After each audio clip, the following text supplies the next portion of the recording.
Welcome to panacea. आज हम discuss करेंगे मेजर करंट अफेयर्स जो दिसंबर के 4th वीक में कवर अप किए हैं। स्टार्ट करते हैं उसकी बेसिक हेडलाइन से। First we will be covering PMO से रिलेटेड जो मेजर न्यूज़ थी कि प्राइम मिनिस्टर मोदी द्वारा जो एक्टिविटीज़ दिस वीक कवर की गई। देन पीएम राष्ट्रीय बाल पुरस्कार, एग्रीकल्चर रिलेटेड जो न्यूज़ होगी, जहाज़ महल की रिस्टोरेशन का काम पंजाब गवर्नमेंट ने लिया, उसको डिटेल में देखेंगे।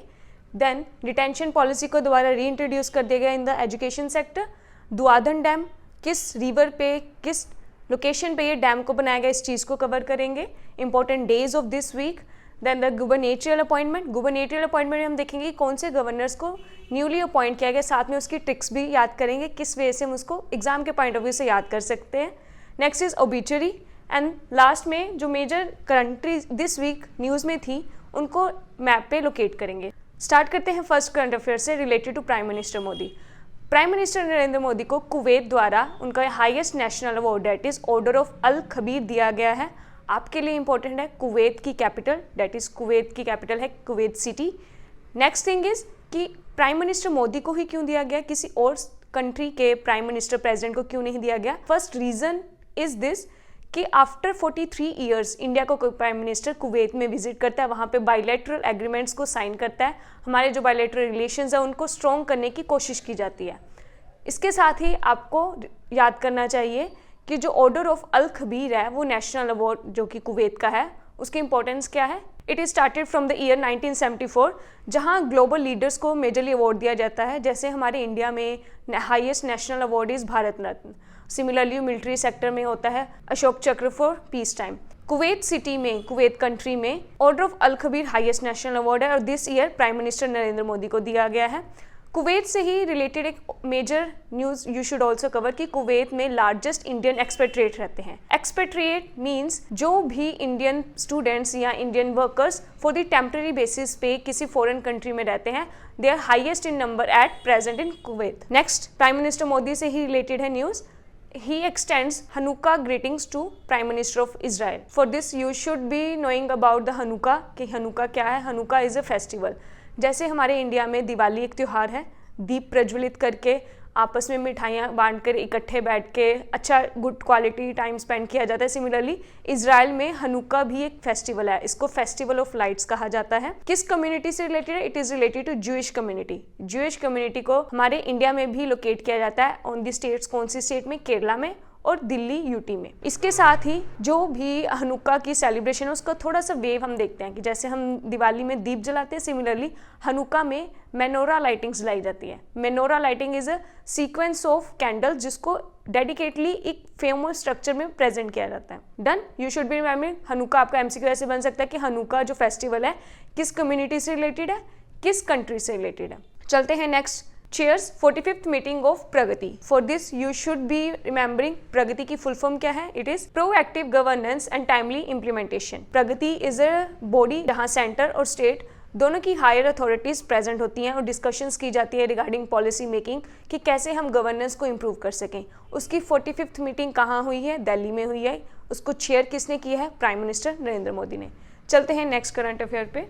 प्राइम मिनिस्टर राष्ट्रीय बाल पुरस्कार। For this you should remember कि चाहे ये अवार्ड का नाम प्राइम मिनिस्टर है, प्रधानमंत्री राष्ट्रीय बाल पुरस्कार है, बट इसका अवार्ड को देने वाला कौन है? President of India Droupadi Murmu द्वारा ये अवार्ड बच्चों को दिया जाता है बिटवीन 5 to 18 ईयर्स। जिन बच्चों ने कोई भी ब्रेवरी का काम दिखाया हो, साइंस से रिलेटेड, आर्ट एंड कल्चर से रिलेटेड, उनको प्रमोशन करने के लिए, उनकी अवेयरनेस लोगों तक पहुंचाने के लिए कि हाँ बच्चे भी ये काम करते हैं, उनको थोड़ा इंकरेजमेंट देने के लिए इंडियन गवर्नमेंट द्वारा दिया जाता है। एंड दिस ईयर ये 17 बच्चों को दिया गया, उसमें से 10 लड़कियां और 7 लड़कों को दिया गया। For this from exam point of view you should remember the categories की किस कैटेगरीज में बच्चों को सिलेक्ट किया जाता है। These are bravery, innovation, science and tech, art and culture, environment, sports and social service. Normally जो बाल पुरस्कार अवार्ड है ये 26 जनवरी डेट इज हमारे रिपब्लिक डे को बच्चों को प्रेजेंट किया जाता था, बट दिस ईयर ये 26 दिसंबर को दिया गया on the day of Veer Bal Diwas to commemorate and remember the bravery of 2 छोटे साहिबजादे। आगे इस डे को भी हम डिटेल में कवर करेंगे। Moving towards next related to agriculture related जो भी न्यूज कवर हुई थी। Basically first is training related to floriculture and bee keeping. इसके लिए ट्रेनिंग सेंटर किस लोकेशन पे बनाया गया है? अरुणाचल प्रदेश की कैपिटल ईटानगर के एक डिस्ट्रिक्ट नामसाई डिस्ट्रिक्ट में विलेज का नाम इंपॉर्टेंट आपके लिए, विलेज का नाम है अलूबारी विलेज। बेसिकली आपको किसी भी सब्सिडरी एग्जाम्स में ये टर्म दी जाएगी कि अलूबारी विलेज रिसेंटली न्यूज़ में था, किस वजह से फेमस है। फॉर दिस कि यहाँ पे फ्लोरिकल्चर और बी कीपिंग रिलेटेड ट्रेनिंग दी जा रही है टू द फार्मर्स। किसके द्वारा दी जा रही है? Funded by NABARD. नाबार्ड की फुल फॉर्म क्या है? National bank for agriculture and rural development. And similarly इसको इम्प्लीमेंट करने की ड्यूटी किसकी है? कृषि विज्ञान केंद्र के साथ साथ BLCCT नाम की एक चैरिटेबल ट्रस्ट है, इन दोनों ने जिम्मेवारी ली है कि ट्रेनिंग दिलाने का काम ऑन द ग्राउंड हमारे द्वारा किया जाएगा। फॉर दिस आपको ये कंफ्यूजन क्लियर करनी चाहिए कि नाबार्ड ने सिर्फ पैसे देने की जिम्मेवारी ली है, ऑन द फील्ड इम्प्लीमेंटेशन किसके द्वारा की जाएगी? कृषि विज्ञान केंद्र द्वारा। नेक्स्ट एग्रीकल्चर से रिलेटेड है, Punjab agriculture university in pacts with MSA bio energy private limited Gujarat. Means Gujarat की एक प्राइवेट लिमिटेड कंपनी के साथ PAU ने, PAU is in Ludhiana, PAU ने एक पैक्ट साइन किया है। किस रिलेटेड पैक्ट साइन किया है? पैडी स्ट्रो से, जिसे हम देखते हैं नॉर्मली कि पैडी स्ट्रो से आजकल स्टबल बर्निंग और various environmental issues concern raise होते हैं। उस पैडी स्ट्रो को बायोगैस में इम्पैक्टफुली यूज करने के लिए PAU ने पैक्ट साइन किया है विद गुजरात की एक प्राइवेट ऑर्गेनाइजेशन के साथ। आपके लिए क्या इंपॉर्टेंट होगा कि PAU ने जो पैक्ट साइन किया है वो किस ऑर्गेनाइजेशन के साथ किया है, वो कौन सी स्टेट से रिलेटेड है। डन। नेक्स्ट एग्रीकल्चर से रिलेटेड है, large scale hydroponic system in Tripura. कि Tripura that is in north east of India. Tripura की कैपिटल क्या है? अगरतला। त्रिपुरा ने हाइड्रोपोनिक सिस्टम को लार्ज स्केल पे प्रमोट किया है। हाइड्रोपोनिक सिस्टम क्या होता है? Hydroponic system is no soil agriculture, जहाँ पे नॉर्मली जैसे हम देखते हैं खेती बाड़ी कैसे की जाती है कि मिट्टी में बीज बोए जाते हैं, उसको पानी प्रॉपर केयर दी जाती है, फर्टिलाइजर, इंसेक्टिसाइड, पेस्टिसाइड्स लगाए जाते हैं, उसमें से आफ्टर सम टाइम ग्रोथ होती है। बट इन हाइड्रोपोनिक सिस्टम में वर्टिकली प्लेसमेंट की जाती है, पानी में ही पौधों को लगाया जाता है विदाउट एनी सोइल। इसके रिलेटेड लार्ज स्केल प्रमोशन कहाँ पे की जा रही है? In the state of Tripura. Next is solar agriculture feeder project 2.0 by Maharashtra. Maharashtra state ने solar agriculture related initiative launch किया है एंड इट इज 2.0। 2.0 मीन्स कोई ये पायलट प्रोजेक्ट नहीं है, फर्स्ट टाइम नहीं ये इंट्रोड्यूस कर रहे, ये इनिशियली चलता आ रहा था, इसको इन्होंने फर्दर प्रोसेसिंग की है, इसीलिए इसको साथ में 2.0 लिखा गया। चलते हैं नेक्स्ट करंट अफेयर की तरफ, डेट इज जहाज हवेली से रिलेटेड है। हमने बेसिकली आजकल सड़कों पे देखा होगा कि सिखिज्म के फॉलोअर्स ट्रकों में नॉर्मली किसी जगह पे जा रहे हैं। हमने सोचा कभी वो कहाँ जा रहे हैं? They are going to attend Shaheedi Jor Mela which is organised at Sirhind, जो कि कहाँ है? फतेहगढ़ साहब डिस्ट्रिक्ट में है। इससे रिलेटेड जो करंट अफेयर दिस वीक आया था कि जहाज हवेली जो ही सरहंद में है उसकी रिस्टोरेशन का काम पंजाब टूरिज्म डिपार्टमेंट ने रिस्पॉन्सिबिलिटी ली है। फॉर दिस हम थोड़ा सा जहाज हवेली का बैकग्राउंड देखेंगे कि जहाज हवेली का काम एक नॉर्मल हवेली है कि क्या है, किसकी वजह से पंजाब गवर्नमेंट इसको रिस्टोर करने के लिए रिस्पॉन्सिबिलिटी ले रही है। फर्स्ट थिंग मुगल एम्पायर के टाइम पे दो छोटे साहिबजादे ऑफ गुरु गोबिंद सिंह जी को फोर्स किया जाता था कि आपको इन्वर्ट करना पड़ेगा अपना religion from Sikhism to Islam, but they resisted, जिसकी वजह से उनको जिंदा ही ब्रिक वॉल में चिना गया था। ये जहाज हवेली की जो स्टोरी है उनकी शहादत के बाद राइज होती है। आफ्टर देयर शहादत उनको डिग्निफाइड वे से ब्यूरिड करने के लिए थोड़ी सी जमीन की जरूरत थी, बट मुगल एम्परर डिनाइड कि हम जमीन नहीं देंगे, अगर कोई लेना चाहता तो उसके बदले में हमें पैसे देने पड़ेंगे। दैट टाइम दीवान टोडरमल जो कि एक रेवेन्यू ऑफिशियल था, फर्स्टली शाहजहां का, देन शाहजहां के बाद औरंगजेब के टाइम पे उसको हटा दिया जाता है। रेवेन्यू ऑफिशियल होते हुए उसके पास इतना धन था, साथ ही साथ उसकी स्पिरिचुअल अलाइनमेंट भी टुवर्ड्स द सिखिज्म, तो वो मुगल एम्परर से डिस्कशन करते हैं कि मैं ज़मीन खरीदना चाहूँगा टू डिग्निफाइड वे से ब्यूटी कर सकें हम दो छोटे साहिबजादों को। इसके लिए जो ज़मीन खरीदी गई थी उसको vertically placement of gold coins करके जितनी जगह वो कवर कर पाए थे उतनी ही जगह उनको दी गई थी कि हाँ आपको इतनी जगह मिल रही है, आप इसी जगह में डिग्निफाइड वे से जैसे भी आपने ब्यूटी करना आप कर सकते हो। In the history of Punjab उस पर्टिकुलर प्लेस को सबसे महंगा माना जाता है। दीवान टोडरमल की जो रेजिडेंसी है उसको जहाज हवेली कहा जाता है। जहाज हवेली क्यों कहा जाता है? क्योंकि जो हवेली का आर्किटेक्चर था वो जहाज से, जहाज मीन्स जो शिप वाला पानी वाला जहाज होता है उससे थोड़ा सा रिजेंबल करता है। 2009 में शिरोमणि गुरुद्वारा प्रबंधन कमेटी उसकी पोजेशन ले लेते हैं ज़मीन की कि हम इसका पूरा रिस्टोरेशन करके देंगे, बट 2024 में भी हम देख सकते हैं कि अभी तक उसकी प्रॉपर रिकवरी, प्रॉपर रिस्टोरेशन नहीं हो सकी। तो इसलिए पंजाब गवर्नमेंट द्वारा पंजाब टूरिज्म डिपार्टमेंट ने इसकी रिस्पॉन्सिबिलिटी ली है कि we will be restoring the Jahaz Haveli की टोडरमल के कॉन्ट्रीब्यूशन को रिमेंबर करने के लिए हम उसके रेजिडेंट्स को प्रॉपरली डिग्निफाइड वे में रिस्टोर करके देंगे। चलते हैं नेक्स्ट करंट अफेयर की तरह रिलेटेड टू डिटेंशन पॉलिसी।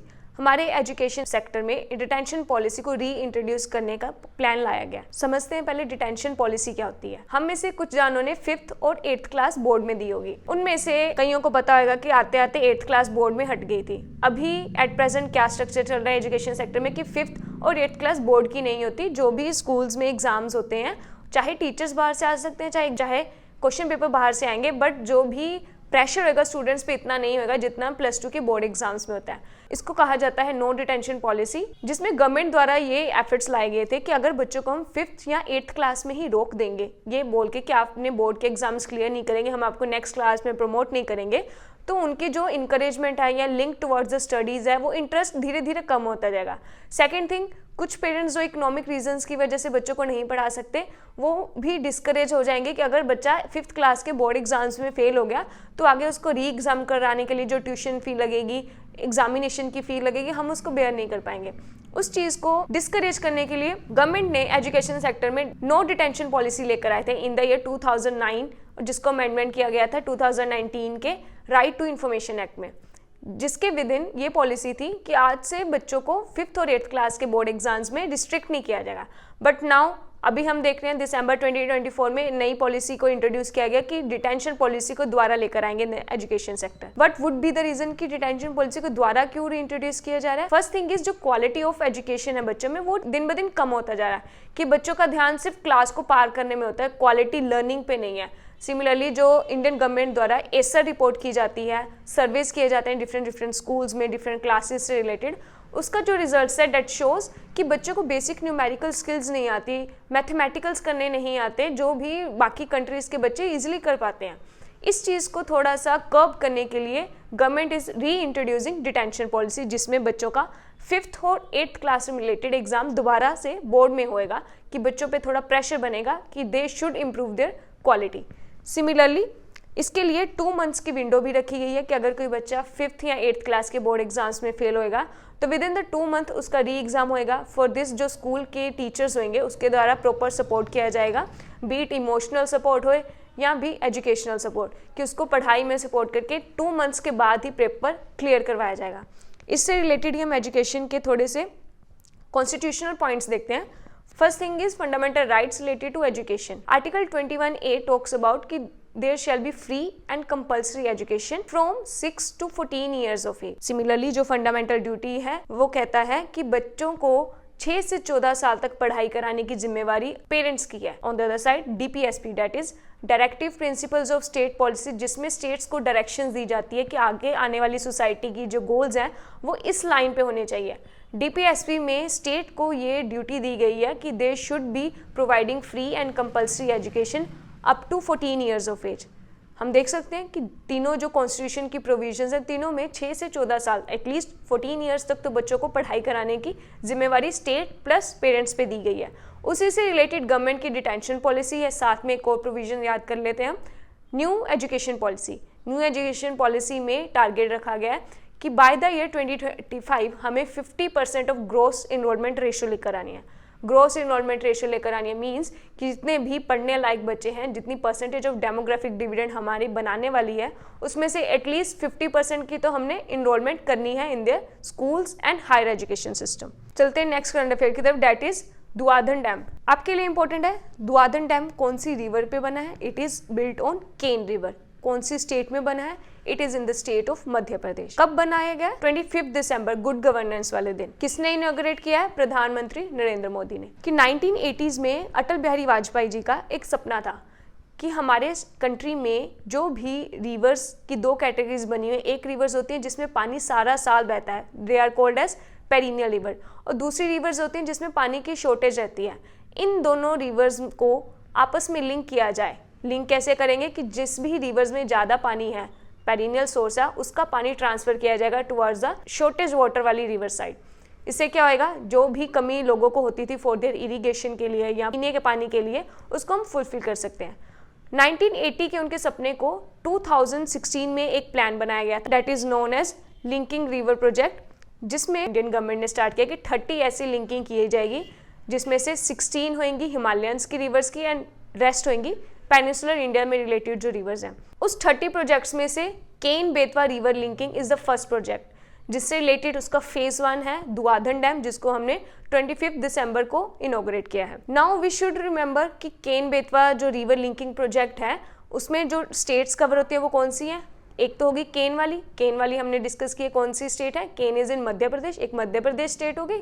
दूसरी बेतवा रिवर है यूपी में, तो 2 स्टेट्स कौन सी होगी, मध्य प्रदेश एंड उत्तर प्रदेश।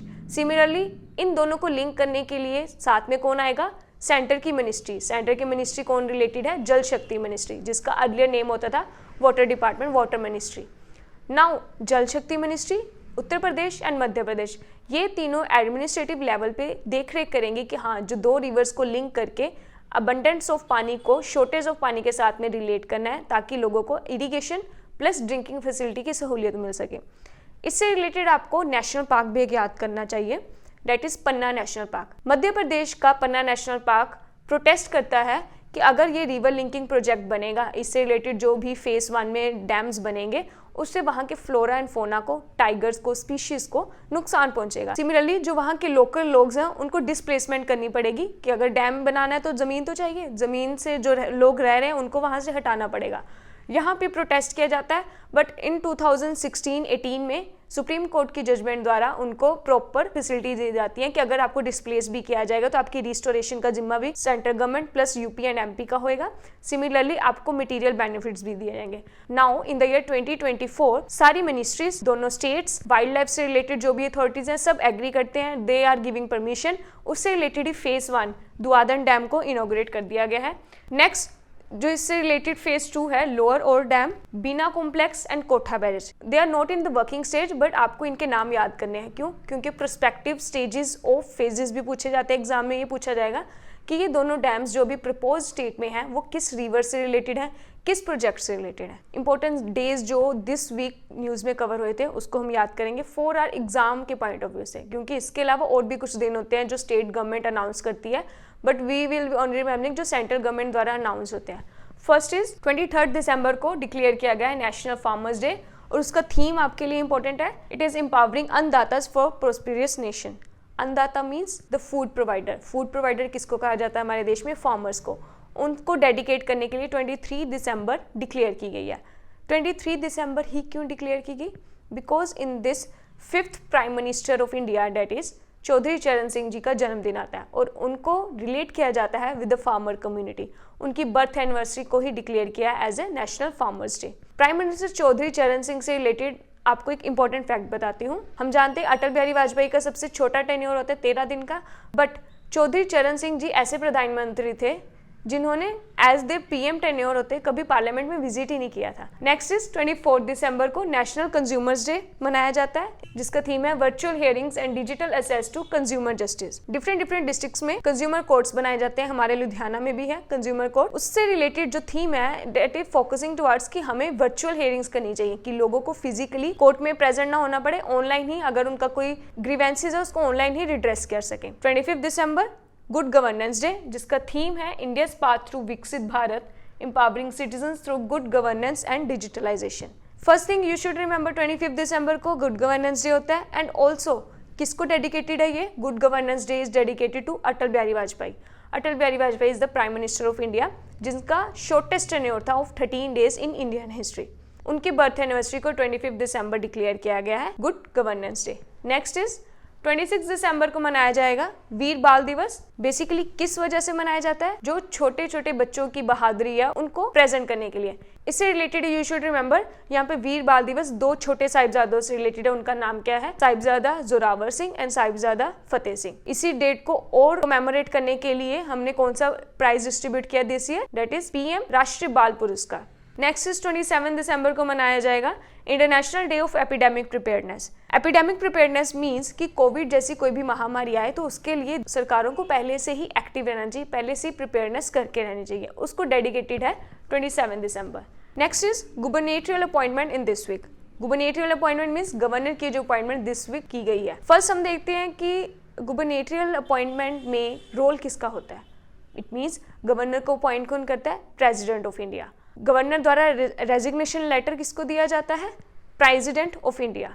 नाउ मणिपुर के नए गवर्नर बने हैं अजय कुमार भल्ला। इसको याद करने का तरीका हम ऐसे कर सकते हैं, मणिपुर से मनी भल्ला, दही भल्ला वाला, कि मनी आएगी तो हमें दही भल्ला खाने को मिलेगा।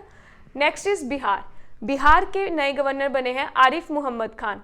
इनको याद करने का तरीका ऐसे कर सकते हैं, बिहार के एंडिंग वर्ड से ही उसके गवर्नर का स्टार्टिंग नेम स्टार्ट होता है। नेक्स्ट इज उड़ीसा के हरि बाबू खंबापति। नेक्स्ट इज मिजोरम के जनरल विजय कुमार सिंह। मिजोरम के गवर्नर को ऐसे याद कर सकते हैं कि मजा आ जाएगा अगर हमें एग्जाम में विजय प्राप्त होगी। नेक्स्ट इज केरला के नए गवर्नर बने हैं राजेंद्र विश्वनाथ आर्लेकर। केरला के ही अल्फाबेट से इनका सरनेम निकल के आता है आर्लेकर। नेक्स्ट इज ओबिचुरी, कि दिस वीक जो भी दुखांत घटना होती है उसको कवर करेंगे इसमें।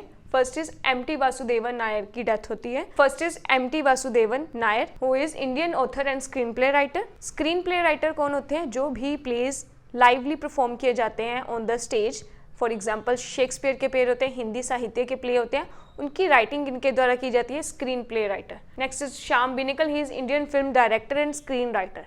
There is a difference between screenplay writer and screenwriter. Screenwriter is a wider term than screenplay writer. Screenwriter is basically writing any script. Documentary हो सकती है, कोई movie हो सकती है, serials हो सकते हैं, dramas. It is covering wider approach than the screenplay writer. Next is Prime Minister Manmohan Singh की डेथ। इसके related you should remember some facts. Manmohan Singh ji का टेन्योर कितने टाइम पीरियड का? From the 2004 to 2014। इनका बर्थ प्लेस कहाँ पर है? गुहा नाम के विलेज है पाकिस्तान में। आफ्टर पार्टीशन ये रीलोकेट हो जाते हैं from Pakistan to India. Next, ये कौन सी यूनिवर्सिटी से रिलेटेड है? पंजाब यूनिवर्सिटी के एलुमनी है। Which department? Economics department. Prime minister Manmohan Singh was once the governor of RBI and he is once the finance minister of India. During their finance minister tenure इनके द्वारा LPG scheme लाई जाती है। LPG is liberalisation, privatisation and globalisation in the year 1991, जिससे India का external sector के साथ trade को ओपननेस दी जाती है। लास्ट में देखते हैं कंट्रीज इन न्यूज, साथ में इनके जो वन लाइनर्स फैक्ट्स है उसको याद करेंगे, प्लस इनकी वर्ल्ड मैप पे लोकेशन को ट्रेस करेंगे। First is Rwanda declared end of its Marburg virus disease. Marburg virus disease is as contagious at COVID. जैसे कोविड में हमें बोला जाता था ना कि लोगों से दूरी बना के रखनी है, सिमिलरली MVD में भी सेम रीजंस हैं, बट एक डिफरेंस है। कोविड में रेस्पिरेटरी इन्फेक्शंस हो सकते थे, मतलब हवा से भी कीटाणु हमारी बॉडी में एंटर कर सकते थे, बट MVD में रेस्पिरेटरी नहीं है। It is spread from body fluids, B it septum, urine हो गया और ब्लड फ्लूइड्स। कहाँ पे इसको खत्म किया गया? रवांडा में। रवांडा में ही इसका इनिशिएशन होता है, रवांडा की टेरिटरी में ही इसको खत्म कर दिया गया। रवांडा साउथ अफ्रीका में एक कंट्री है। एग्जाम के पॉइंट ऑफ व्यू से आपको क्या याद करना है? रवांडा की बॉर्डरिंग कंट्रीज कौन सी है? रवांडा के नॉर्थ में आता है युगांडा, इसके वेस्ट में है DRC that is democratic Republic of Congo, south में है बुरुंडी एंड इसके ईस्ट में है तंजानिया।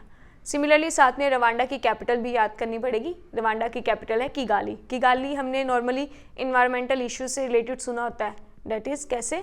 किगली में मॉन्ट्रियल एग्रीमेंट साइन होता है। किगली में हाइड्रोफ्लोरोकार्बन पोल्यूटेंट को कर्ब करने की डिस्कशंस की जाती है। Next is ancient rocks and fossils from mount Ashibetsu in Japan. For MCQ you should be remembering कि माउंट एशिबेट्सो कहाँ पर है? It is in Japan. Japan के होकाइडो प्रीफेक्चर में है। प्रीफेक्चर इज जैसे हमारे इंडिया में स्टेट्स की कैटेगरीज की जाती है, सिमिलरली जापान को प्रीफेक्चर में डिवाइड किया जाता है। जापान के होकाइडो आइलैंड में माउंट एशिबेट्सो है। Japan is in island country which is in Asia. Next is Santa Ana winds leading wildfires in California.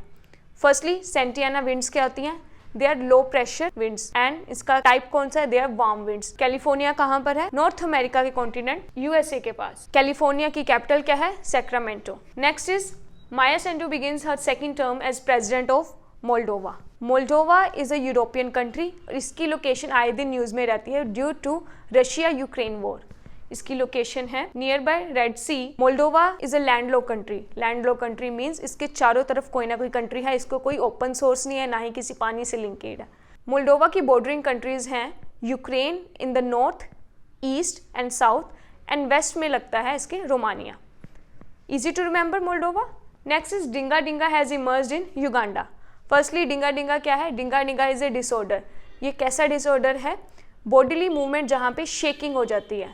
For example अगर कोई पर्सन अपनी सिटिंग पोजीशन से खड़ा होता है देन उसकी बॉडी में शेकिंग होती है। इसके साथ साथ ही हाई फीवर, कफ हो गया, कोल्ड हो गया, ये बेसिक एलिमेंट्स भी साथ में जुड़ते हैं। इसकी इमर्जेंस कहाँ पे देखी गई है? युगांडा में। Uganda is in African continent in the north of Rwanda. That's clear.